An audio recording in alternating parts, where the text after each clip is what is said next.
Chocolate has been with us for centuries. Chocolate? Did you say chocolate? From being initially treated with suspicion to being used as medicine and finally as the ultimate dessert treat we know today, chocolate has had quite a journey from its origins to our mouths. And there's still quite a bit about chocolate that you've probably never heard before. Today on Weird History Food, we're going to let you in on some strange, little-known facts about chocolate. But before we unwrap today's sweet history, why not subscribe to the Weird History Food channel and leave us a comment letting us know what other classic confections you'd like to hear about next. For now, let's take a bite out of some sugary, delectable history.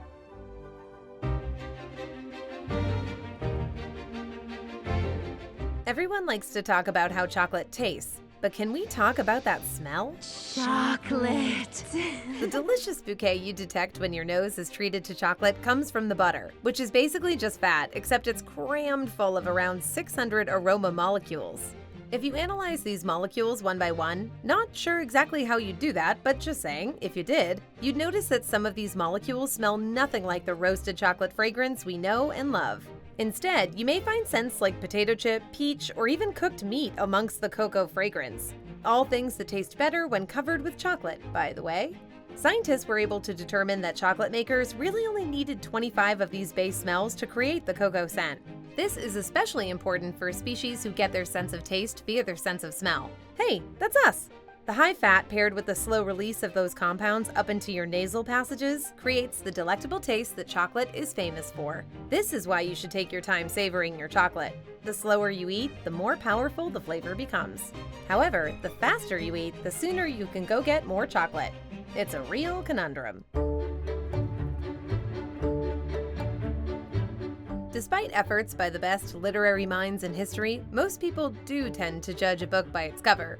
That old adage was put to a tasty test in 2019 when a scientific study was conducted to see how packaging influences a person's decision when choosing a chocolate treat. Volunteers were given both wrapped and unwrapped candies, as well as empty wrappers to analyze without doing any tasting. These chocolates were arranged in themes from fun and bold to everyday and healthy. Healthy? Like sport chocolate? Do they make performance-enhancing Mr. Good bars? The study's participants didn't report much difference among the chocolates themselves, but the packaging was another story. Scores plummeted for the candies where the wrappers were missing, while candy with visible wrapping earned high praise. Chocolate in fancy wrapping created the strongest attraction, and a higher guarantee that the volunteer would purchase this candy in the future. While taste was still an important factor, the product's appearance was surprisingly powerful. Additional experiments of this type showed that packaging factors into about 60% of all candy sales. Hey, what can we say? Humans like things that look cool. That's why every Trapper Keeper is covered with dolphins and F-14s.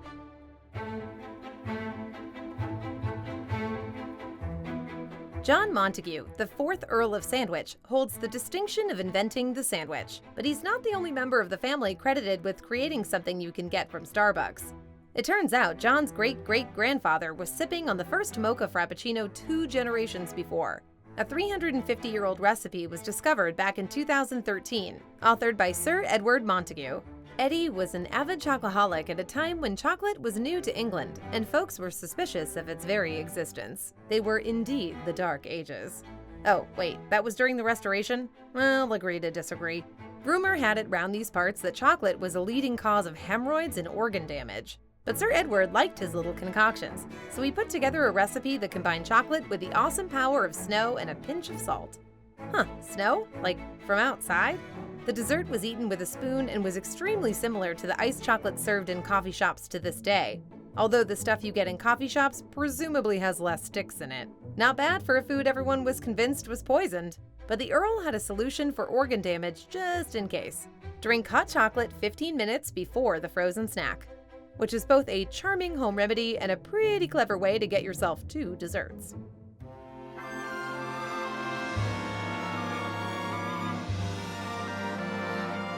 If you thought that taste was determined solely by ingredients, then we've got some surprising news for you.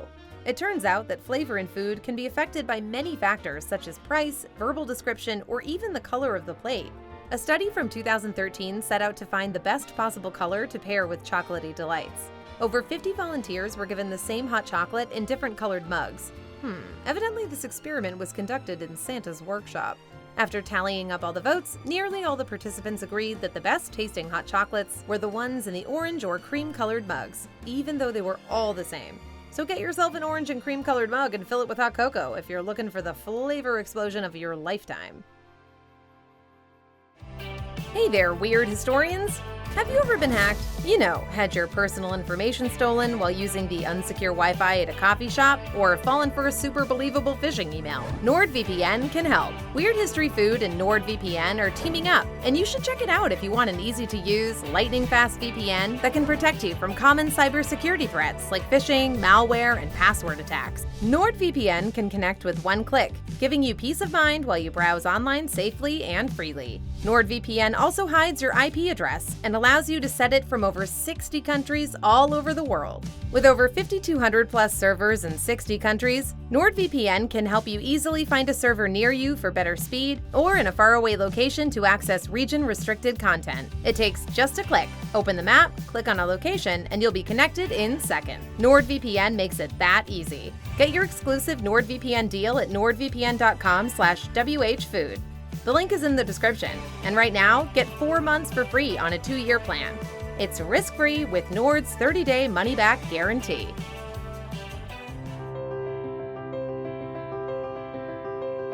There generally doesn't seem to be much overlap between foods that are delicious and foods that are actually good for you. That's why McDonald's is the biggest restaurant in the world, and nobody buys their salads. But amazingly, chocolate is one of those rare foods, like a tasty unicorn. In addition to exciting your taste buds, chocolate makes your heart healthier, calms your mind, and lowers blood pressure. It's literally the perfect treat. It might even win you a Nobel Prize. In 2012, Dr. Franz Messerli published a study in the New England Journal of Medicine centered around chocolate's ability to earn the eater a prestigious award. The award in question is the renowned Nobel Peace Prize, and Dr. Messerli claimed that stuffing your face full of chocolate like you've won a Wonka golden ticket may boost the likelihood of winning a Nobel. But before you go and buy several textbooks weighed in chocolate bars, the good doctor was not arguing that chocolate made you smarter. No, the study was comparing the amount of chocolate each country consumes versus the amount of Nobel Prize winners hailing from that country. Messerli found that the more chocolate a country ate, the more Nobel laureates they produced. But the study wasn't meant to be taken too seriously. While the data he presented was sound, Messerli knew that the supposed link between chocolate and academic accolades was too sweet to be real. It seems the purpose of the study was to demonstrate that correlation doesn't necessarily equal causation. Either that, or he's just trying to discourage people from eating chocolate, so he can win all the Nobel Prizes for himself. If you asked for a chocolate sundae in the 1800s, odds are any shopkeeper would think you were out of your mind. That's because chocolate syrup was originally used to flavor medicine, so asking for a chocolate sundae would be like asking for a drizzle of cough syrup on your waffle cone. Delicious. Back then, doctors purchased bitter cocoa powder from Hershey's, which, while not known for its success as a medical supply company, has a nearly immaculate record in the field of chocolate. The powder was then mixed with large quantities of sugar to form a thick syrup. Before this life-changing invention, chocolate was already used to treat patients suffering from wasting disease. And because every medicine back in the 19th century tasted like manufacturing waste, the chocolate syrup was mixed in to give stubborn patients something tastier to swallow. The syrup eventually transferred from behind pharmacy counters into the aisles themselves. When it was discovered this chocolatey miracle could be added to virtually any food to make it 900 times better. Delicious.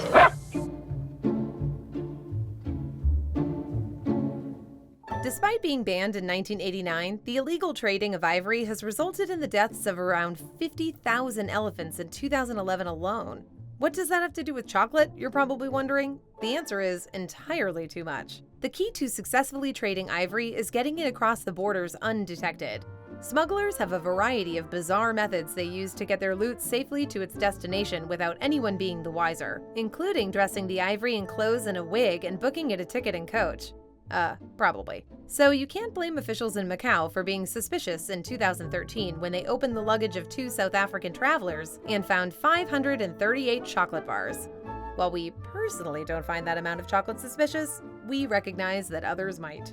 After dipping these dubious delectables in warm water, they found the chocolate contained not peanuts, caramel, or nougat, but about $76,000 worth of poached ivory.